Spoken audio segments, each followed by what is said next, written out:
الحمد للہ رب العالمین والصلاة والسلام على سید الانبیاء والمرسلین وعلى آلہ واصحابہ اجمعین اما بعد اعوذ باللہ من الشیطان الرجیم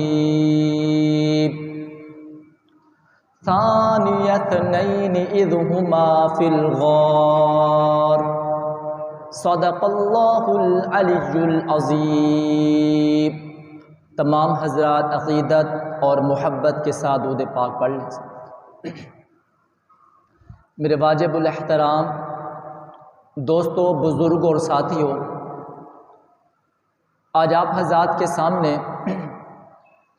سفر ہجرت میں رفیق غار، رفیق یار، رفیق مزار، رفیق حوض کوثر سیدنا ابو بکر صدیق رضی اللہ تعالی عنہ کی عظمت، شان اور مقام اور سفر ہجرت کو ذکر کرنا چاہوں گا۔ حضرت عائشہ صدیقہ رضی اللہ تعالی عنہا نے فرمایا، یا رسول اللہ، کیا آسمان کے تاروں کے برابر کسی کی نیکیاں ہوں گی؟ اللہ کے پاک پیغمبر نے ارشاد فرمایا، میری امت میں آسمان کے تاروں کے برابر جس کی نیکیاں ہیں اسے عمر کہتے ہیں۔ حضرت عائشہ صدیقہ نے فرمایا، یا رسول اللہ، میرے ابا جان کی کتنی نیکیاں ہیں اور میرے ابا جان کا کیا مقام ہے؟ اللہ کے پاک پیغمبر نے ارشاد فرمایا، عمر کی ساری زندگی کی نیکیاں ایک طرف، اور جو اللہ نے ابو بکر صدیق کو سفر ہجرت کی رات میں جو اجر اور ثواب اور مقام دیا ہے وہ ایک طرف۔ اس رات اور اس سفر ہجرت کی عظمت کے کیا کہنے۔ حضرت ابو بکر صدیق رضی اللہ تعالیٰ عنہ نے جب دیکھا کہ سارے صحابہ ہجرت کر کے مکہ مکرمہ سے مدینہ منورہ چلے گئے، تو ابو بکر صدیق کئی مرتبہ اللہ کے پاک پیغمبر کے پاس آئے اور عرض کی، یا رسول اللہ، مجھے اجازت دیں میں بھی مدینہ منورہ میں ہجرت کر کے چلا جاؤں۔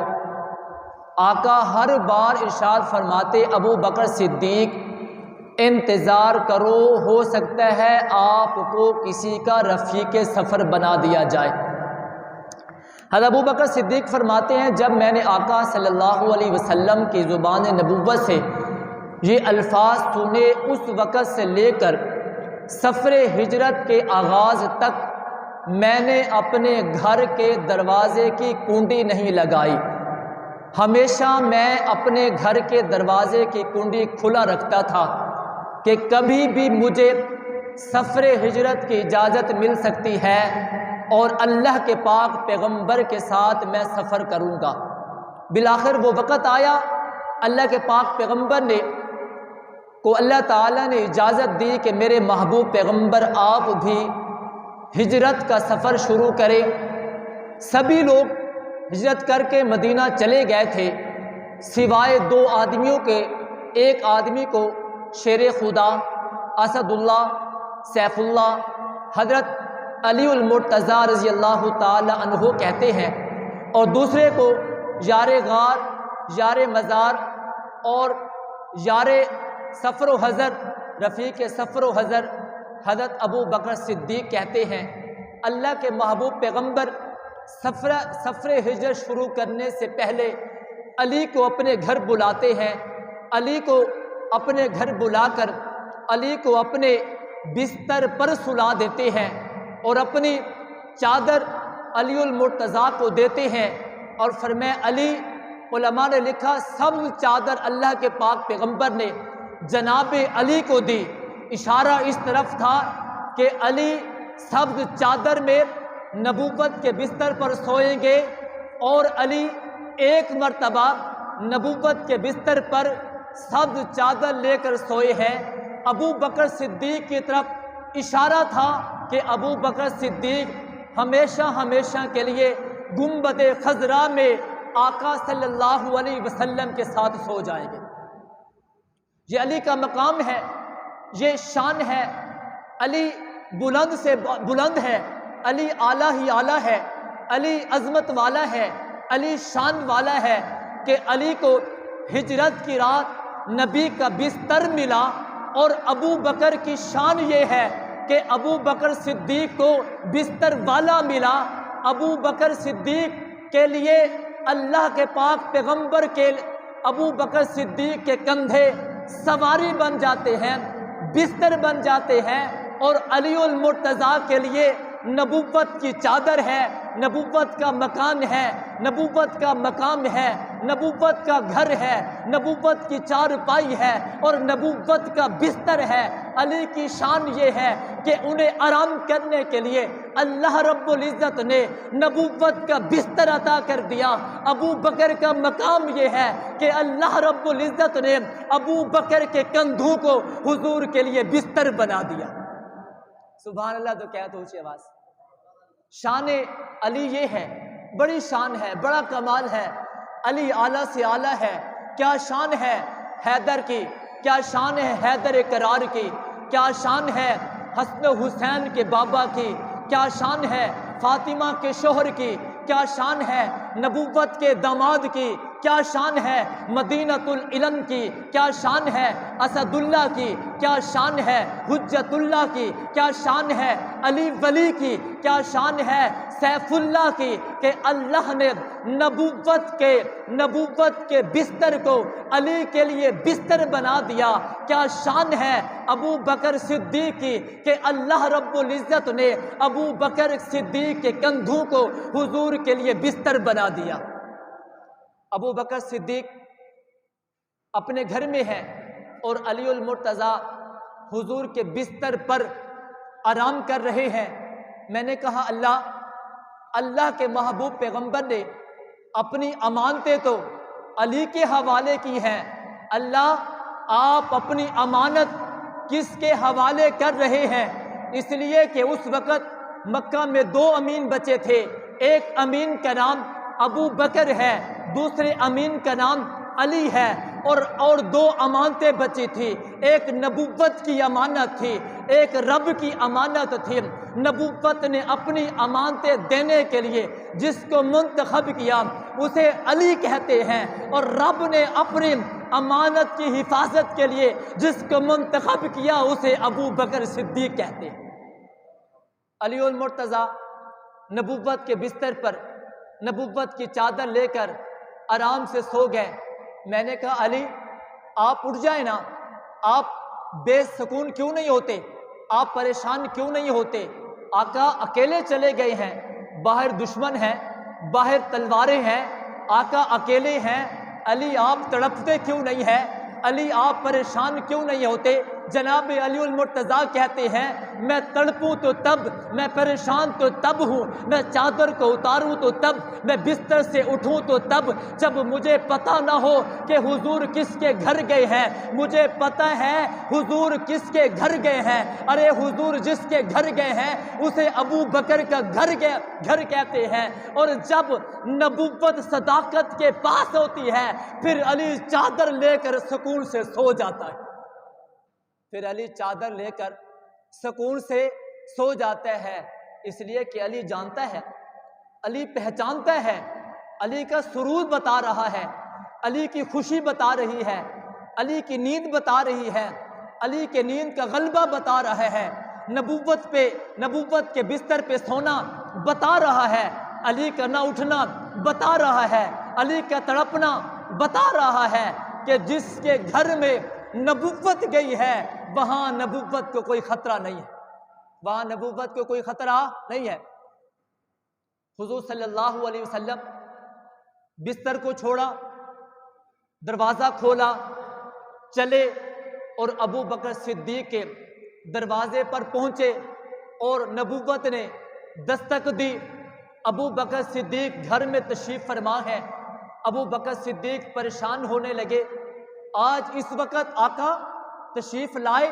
حضرت عائشہ صدیقہ کہتی ہیں سفر ہجرت شروع کرنے سے پہلے آقا صبح شام ہمارے گھر میں آیا کرتے تھے، اور ابو بکر صدیق پریشان ہونے لگے، کون آیا ہے؟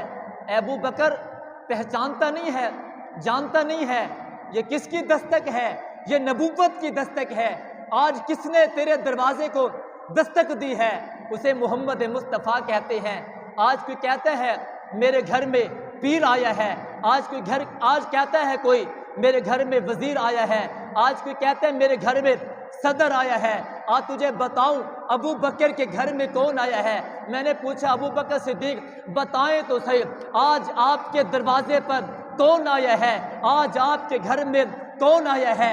جناب ابو بکر صدیق کہتے ہیں آمنہ کا لال آیا ہے، عبداللہ کا لخت جگر آیا ہے، عبداللہ کا نور نظر آیا ہے، خاتم النبیین آیا ہے، رحمت للعالمین آیا ہے، شفیع المذنبین آیا ہے، راحت العاشقین آیا ہے، سرکار دو عالم آیا ہے، حسن دو عالم آیا ہے، رحمت کائنات آیا ہے، حسن کائنات آیا ہے، روب کائنات آیا ہے، دبدبہ کائنات آیا ہے، حسن کائنات آیا ہے، خوبی کائنات آیا ہے، شرافت کائنات آیا ہے، آج ہادی عالم آیا ہے، آج خیر البراء آیا ہے، آج سجد البراء آیا ہے، آج بدر الدجا آیا ہے، آج شمس الضحیٰ آیا ہے، آج خاتم النبیین آیا ہے، آج رحمت کا مجسم آیا ہے، آج رحمت کا پیکر آیا ہے، آج جمال کا پیکر آیا ہے، آج ورد آیات قرآنی آیا ہے، آج رحمت دو عالم میرے گھر پر آیا ہے، آج حسن کائنات میرے گھر پہ آیا ہے، آج ساقی کوثر میرے گھر آیا ہے، آج شافع محشر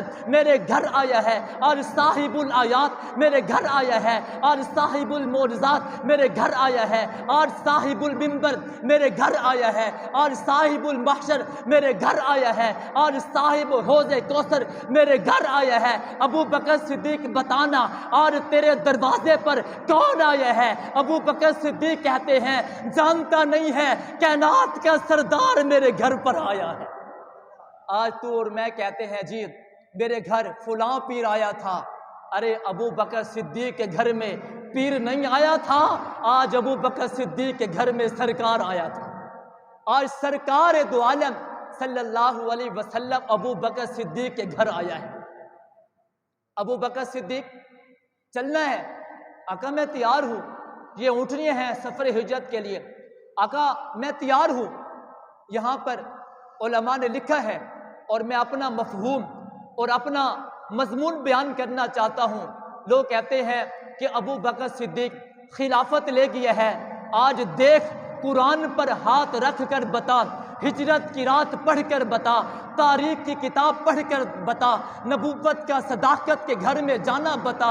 آقا ابو بکر صدیق کو خود لینے کے لیے گئے تھے، صداقت نبوت کو لینے کے لیے نہیں گئے تھے۔ میں نے کہا آقا وہ آپ کا غلام ہے، آپ کا وفادار ہے، آپ کا محب ہے، آپ سے محبت کرنے والا ہے۔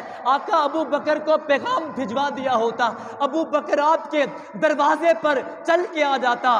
آقا نے فرمایا کل لوگ کہیں گے ابو بکر صدیق خلافت لے گیا ہے، آج میں ابو بکر صدیق کے دروازے پہ جا کے بتا رہا ہوں کہ ابو بکر صدیق وہ ہے جو خلافت خود لینے کے لیے نہیں آیا تھا، محمد مصطفیٰ ابو بکر کے دروازے پہ چل کر خود خلافت عطا کرنے کے لیے گئے تھے۔ تو کہتے ہیں ابو بکر صدیق خلافت لے گئے، ارے ادھر نگاہیں پلٹ کے دیکھ، ادھر ابو بکر کے گھر پہ دیکھ، ادھر نبوت کو دیکھ، ادھر ابو بکر کو دیکھ۔ ابو بکر صرف خلافت نہیں لے گیا، ابو بکر تو ساری نبوت بھی حضور کو بھی ساتھ لے کر گیا ہے۔ اللہ کے پاک پیغمبر صلی اللہ علیہ وسلم کو حضرت ابو بکر صدیق آقا حضور کو لے کر چل پڑے، سواری پہ سوار ہو گئے۔ ایک مقام ایسا آیا کہ ابو بکر صدیق بیٹھ گئے، کہنے لگے یا رسول اللہ آپ میرے کندھوں پہ سوار ہو جائیں، میں آقا آپ کو غار تک پہنچا دوں گا، غار کے اندر لے جاؤں گا۔ میں نے یہاں مکالمہ کیا، میں نے کہا ابو بکر صدیق آپ بیٹھے کیوں؟ کہا بیٹھا اس لیے ہوں بٹھانے کے لیے۔ فرمایا بٹھایا کیوں؟ فرمایا اٹھانے کے لیے۔ فرمایا اٹھایا کیوں؟ فرمایا چلانے کے لیے۔ کیا چلایا کیوں؟ کہا غار تک پہنچانے کے لیے۔ کہا پہنچایا کیوں؟ فرمایا آقا کو چھپانے کے لیے۔ بیٹھا ہوں بٹھانے کے لیے، کہہ دو بیٹھا ہوں بٹھانے کے لیے، اور بٹھایا ہے اٹھانے کے لیے، اٹھایا ہے چلانے کے لیے، چلا ہوں اس لیے غار تک پہنچانے کے لیے، غار میں پہنچایا اس لیے ہے آقا کو چھپانے کے لیے، اللہ کی امانت کو چھپانے کے لیے۔ سرکار دو عالم صلی اللہ علیہ وسلم ابو بکر صدیق کے کندھوں پہ سوار ہو گئے۔ سرکار دو عالم صلی اللہ علیہ وسلم کو حضرت ابو بکر صدیق کندھوں پہ اٹھا کر غار ثور کے دہانے پہ پہنچے۔ ذرا توجہ کریں، حضرت ابو بکر صدیق نے فرمایا آقا آپ غار ثور کے دہانے پر آرام کریں۔ ابو بکر صدیق غار کے اندر جاتا ہے اور جا کر غار کو صاف کرتا ہے۔ میرے آقا کہتے ہیں ابو بکر صدیق یہ کیا بات ہے، تھکا تو ہوا ہے، آرام تو نے نہیں کیا، نبوت کو تو نے اٹھایا ہے، تو 2 منٹ آرام ہی کر لیتا، 2 منٹ سکون ہی کر لیتا۔ حضرت ابو بکر صدیق فرماتے ہیں آقا ہر جگہ پر آپ اول ہوتے ہیں، میں ثانی ہوتا ہوں، لیکن آج مجھے اجازت دے میں اول بن جاتا ہوں، آپ ثانی بن جائیں۔ آقا فرماتے ہیں ابو بکر کیوں؟ آقا اس لیے یہ غار ہے، غار میں سانپ بھی ہو سکتا ہے، آقا یہ غار ہے، غار میں بچھو بھی ہو سکتا ہے، آقا یہ غار ہے، غار میں اژدہا بھی ہو سکتا ہے۔ آقا ابو بکر کو اپنی جان کی پرواہ نہیں ہے، ابو بکر کو اگر پرواہ ہے تو آقا دو عالم صلی اللہ علیہ وسلم کی پرواہ ہے۔ ابو بکر صدیق آقا سے اجازت لے کر غار کے اندر گئے، غار کو صاف کیا، صاف کرنے کے بعد دیکھا غار میں چھوٹے چھوٹے سوراخ ہیں۔ ابو بکر صدیق نے اپنی پگڑی کو اتار کر اس کے ٹکڑے کیے، ٹکڑے کر کے سوراخوں کو بند کرتے جا رہے ہیں۔ بند کر دیا سبھی سوراخوں کو۔ علماء نے لکھا، سیرت کی کتاب والوں نے لکھا ایک سوراخ بچ گیا، جہاں پر ابو بکر صدیق نے اپنی ایڑی اس سوراخ کی آگے رکھ دی اور اللہ کے پاک پیغمبر کو بلایا، یا رسول اللہ غار کے اندر آ جائیں، بستر تیار ہو گیا ہے۔ میرے آقا پوچھتے ہیں ابو بکر صدیق میں تو بستر ساتھ نہیں لایا تھا، ہم مکہ سے چلے تھے، بستر ساتھ کوئی نہیں تھا۔ ابو بکر صدیق فرماتے ہیں آقا جب سواری پہ سوار ہونے کی بات آئی تھی، ابو بکر نے اپنے کندھے سواری کے لیے پیش کر دیے تھے، آج جب بستر کی باری آئی گئی ابو بکر صدیق بستر تو ساتھ کوئی نہیں لایا تھا، ابو بکر نے آج جھولی حضور کے لیے، محمد مصطفیٰ کے لیے اپنی جھولی کو بستر نبوت بنا دیا ہے۔ آقا سواری پہ سوار ہونے کی باری آئے، ابو بکر اپنے کندھے کو حضور کے لیے بستر بنا دیتے ہیں۔ آج جب بستر کوئی نہیں ہے، ابو بکر صدیق نے اپنی جھولی کو حضور کے لیے بستر بنا دیا ہے۔ میں کہتا ہوں اگر تو نبوت کو دیکھنا چاہتا ہے صدیق کی جھولی میں دیکھ، اگر نبوت کو دیکھنا چاہتا ہے صدیق کی جھولی میں دیکھ۔ جب تک صدیق کی جھولی میں نبوت کو نہیں دیکھے گا تجھے نبوت نہیں ملے گی۔ اگر جنت کو دیکھنا چاہتا ہے تو پھر عائشہ کے صدیقہ کے حجرے کو دیکھ، وہ جنت ہے، اور ابو بکر صدیق کی گود میں نبوت ہے۔ نبوت بغیر صداقت کے نہیں ملتی ہے، تجھے صداقت کے دروازے پہ جانا پڑے گا نبوت کو لینے کے لیے، اور جنت کو لینا چاہتا ہے تو پھر عائشہ کے دروازے پہ جانا پڑے گا۔ جنت تجھے تب ملے گی جب تو عائشہ کے دروازے پر جائے گا۔ اور سبحان اللہ تو اچھی آنکھوں چاہ کہہ دو نا سب سبحان اللہ۔ اللہ کے نبی صلی اللہ علیہ وسلم کا سر مبارک ابو بکر صدیق کی جھولی بھی ہے، اور ابو بکر صدیق رضی اللہ تعالیٰ عنہ اللہ کے محبوب پیغمبر کا بار بار اور حسن و جمال کو دیکھ رہے ہیں، اپنی وہ تمنا پوری کر رہے ہیں جو کبھی کہا کرتے تھے النظر الی وجہ رسول اللہ، کہ ابو بکر کی نگاہیں ہوں اور دیدار مصطفیٰ کا ہو۔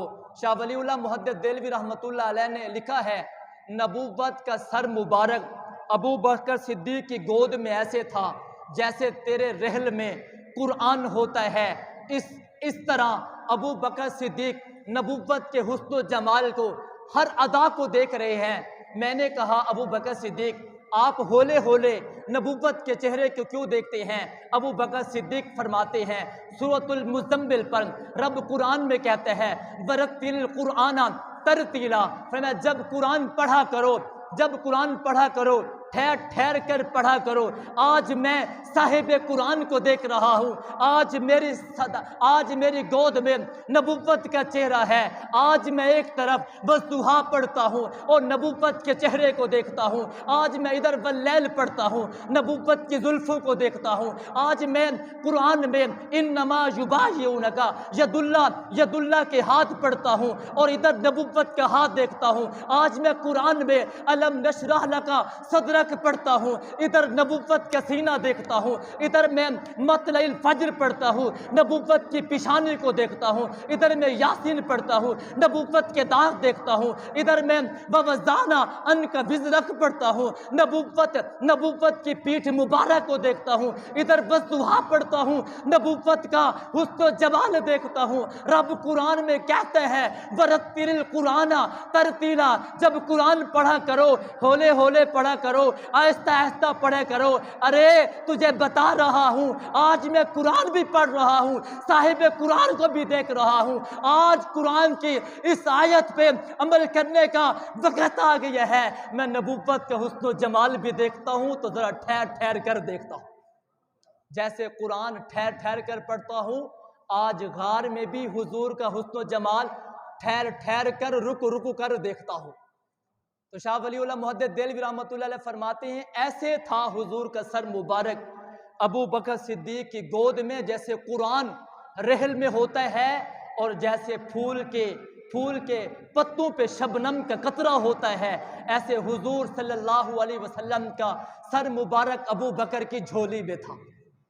سانپ نے حضرت ابو بکر صدیق کو ڈسنا شروع کر دیا، سانپ ڈستا جا رہا ہے اور ابو بکر صدیق ہنستا جا رہا ہے۔ سبحان اللہ تو کہہ دو، ابو بکر صدیق ہنستا جا رہا ہے۔ یہاں پر کہنے والے نے کہا ارے ابو بکر صدیق رو رہا تھا۔ میں نے کہا اگر ابو بکر صدیق نے رونا ہوتا تو اپنے ماں باپ کو نہ چھوڑتا۔ ابو بکر صدیق رونے والا نہیں تھا، بلکہ ابو بکر صدیق کی آنکھوں سے آنسو کے قطرے نکلے تھے۔ ارے اس کی مثال دنیا میں بڑی ہے۔ جب آپ کو زکام ہوتا ہے آپ روتے نہیں ہیں، لیکن آنکھوں سے آنسو کے قطرے نکلتے ہیں۔ جب آپ سورج کی طرف دیکھتے ہیں آدمی روتا نہیں ہے، لیکن آنکھوں سے آنسو کے قطرے نکلتے ہیں۔ جسم میں درد ہوتا ہے، بندہ روتا نہیں ہے، لیکن آنکھوں سے آنسو کے قطرے نکلتے ہیں۔ ادھر جب سانپ نے ابو بکر کو ڈسا ہے، ابو بکر نے کوئی کپڑا تھوڑا باندھا تھا، آپ کو اور مجھے سانپ کاٹے تو میں اور آپ کپڑا باندھ لیتے ہیں تاکہ زہر جسم کے اندر اثر نہ کرے۔ ابو بکر نے کپڑا نہیں باندھا تھا، ابو بکر تو محو حسن جمال تھا، حضور کا جمال دیکھ رہا تھا، حضور کا حسن دیکھ رہا تھا۔ ادھر سانپ ڈستا جا رہا تھا، ابو بکر ہنستا جا رہا تھا۔ آقا صلی اللہ علیہ وسلم بیدار ہوئے، فرمائے ابو بکر یہ کیا بات ہے، میں دیکھ رہا ہوں تیری آنکھوں میں آنسو ہے۔ کہا یا رسول اللہ یہ سانپ ڈستا رہا، میں ہنستا رہا۔ نبوت و صداقت میں کے درمیان میں فاصلہ کرنا چاہتا تھا، اللہ کے محبوب پیغمبر میں نے ہمت کی ہے، میں نے نبوت اور صداقت میں فاصلہ نہیں ہونے دیا۔ اللہ کے محبوب پیغمبر نے فرمایا ابو بکر صدیق پھر ایڑی دکھانا جہاں پہ سانپ نے ڈسا ہے۔ جہاں سانپ نے ڈسا اللہ کے محبوب پیغمبر نے وہاں پر لعاب دہن لگا دیا۔ علماء نے لکھا جہاں جہاں سانپ کے زہر کا اثر تھا، ارے سانپ کے زہر کا اثر ایڑی سے چلا گھٹنے تک آیا، گھٹنے سے چلا ران تک آیا، ران سے چلا ناف تک گیا، ناف سے چلا پیٹ میں گیا، پیٹ سے چلا جگر میں گیا، جگر سے چلا حلق تک گیا، حلق سے چلا دماغ تک گیا۔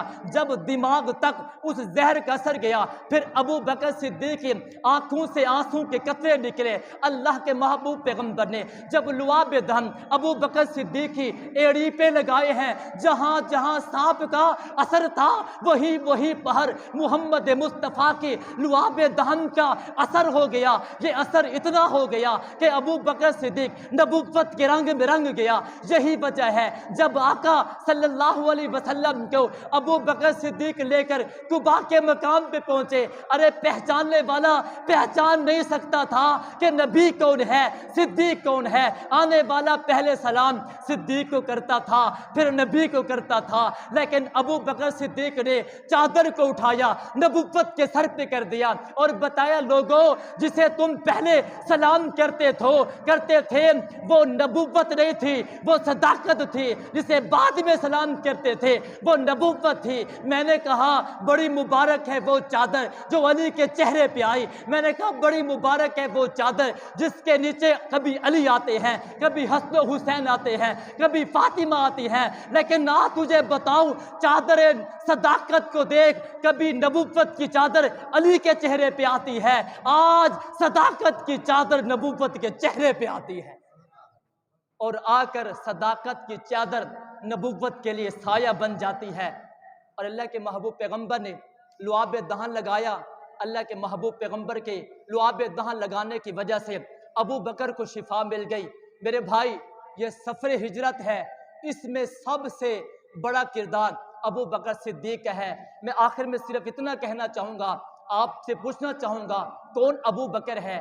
بھائی ابو بکر وہ ہے جب سب انکاری تھے ابو بکر اقراری تھا، جب سب انکار کر رہے تھے اس وقت ابو بکر اقرار کر رہا تھا، جب سب مال بچا کر رکھ رہے تھے ابو بکر نبوت پہ مال لٹا رہا تھا، جب سب جان بچا رہے تھے ابو بکر مار کھا رہا تھا۔ کون ابو بکر؟ جس نے اپنا مال بھی ابو بکر نے حضور پر قربان کیا ہے اسے ابو بکر کہتے ہیں۔ جس نے اپنی بیٹی نبوت کے نکاح میں دی اسے ابو بکر کہتے ہیں۔ جس نے اپنی 2 اونٹنیاں اپنے مال سے خرید کر نبوت کے لیے پیش کی ہیں اسے ابو بکر صدیق کہتے ہیں۔ جو مدینہ میں بھی حضور کے ساتھ رہا، جو بدر میں بھی حضور کے ساتھ رہا، جو احد میں بھی حضور کے ساتھ رہا، جو آج مزار میں بھی حضور کے ساتھ ہے، کل مزار میں بھی حضور کے ساتھ ہوگا، آج بھی حضور کے ساتھ مزار میں سویا ہوا ہے، اسے ابو بکر صدیق کہتے ہیں۔ میں نے کہا جو علی نبوت کی سب چادر لے کر نبوت کے بستر پر سو گیا، اللہ کے پاک پیغمبر نے فرمایا علی تو سب چادر کو لے کر نبوت کے بستر پہ سویا ہے، تیرا مقام اپنی جگہ ہے لیکن صداقت کا مقام اپنی جگہ ہے۔ وہ جب اس غار ثور میں، اس سفر کے ہجرت کے سفر میں اپنی قربانیاں دے گا، میں اسے ہمیشہ کے لیے اپنے حجرے میں سلا دوں گا۔ اگر شاہ فرماتے ہیں جب قیامت کے دن ہوگا ہر کوئی اپنی قبر سے اٹھے گا، میں بھی قبر سے اٹھوں گا، میرا دایاں ہاتھ جس کے ہاتھ میں ہوگا وہ ابو بکر ہوگا، جسے رب نے قرآن میں سان یسنن اذ ہما فی الغار کہا، اسے ابو بکر صدیق کہتے ہیں۔ جسے رب نے قرآن میں وَسَيُجَنَّبُ الْأَتْقَى کہا، اسے ابو بکر صدیق کہتے ہیں۔ جب قیامت کا دن ہوگا انبیاء کی زبان پہ نفسا نفسی کا عالم ہوگا، محبوب کی لبوں پر امتی امتی کی صدا ہوگی، محبوب پیغمبر سر سجدے میں رکھ دیں گے، اللہ کہیں کہ محبوب پیغمبر سر کو سجدے سے اٹھا، مانگتا کہ ہے اللہ میں مانگتا ہوں میری امت کا حساب جلدی شروع ہو جائے۔ اللہ فرمائیں گے محبوب پیغمبر حساب جلدی شروع کرتا ہوں، پہلے حساب دینے کے لیے تو کوئی بھیج، ارے جسے سب سے پہلے نبوت اللہ کی دربار میں حساب کے لیے پیش کرے گی اسے بھی ابو بکر صدیق کہتے ہیں۔ اللہ کے محبوب پیغمبر نے دعا کی مولا جب میں جنت میں جاؤں تو ابو بکر صدیق کو میرا پڑوسی بنا دے۔ جبرائیل تڑپ کے آئے محبوب تیری صداقت کی اتنی قربانیاں اتنے احسان ہیں، تیری دعا کو قبول کر کے میں آج اعلان کر رہا ہوں محبوب پیغمبر جنت میں جہاں آپ کا مقام ہوگا اس مکان میں ابو بکر کو پڑوسی بنا دوں گا۔ تو سفر ہجرت میں سب سے زیادہ کردار کس کا ہے بھائی؟ ابو بکر صدیق نے۔ علی نبوت کے بستر پہ سوتا رہا اور ابو بکر صدیق جان بھی قربان کرتا رہا، مال بھی قربان کرتا رہا اور اپنے زندگی کی آخری سانس تک نبوت کی خدمت کرتا رہا۔ اللہ مجھے اور آپ کو عمل کی توفیق عطا فرمائے۔ باقی دعوانا ان الحمد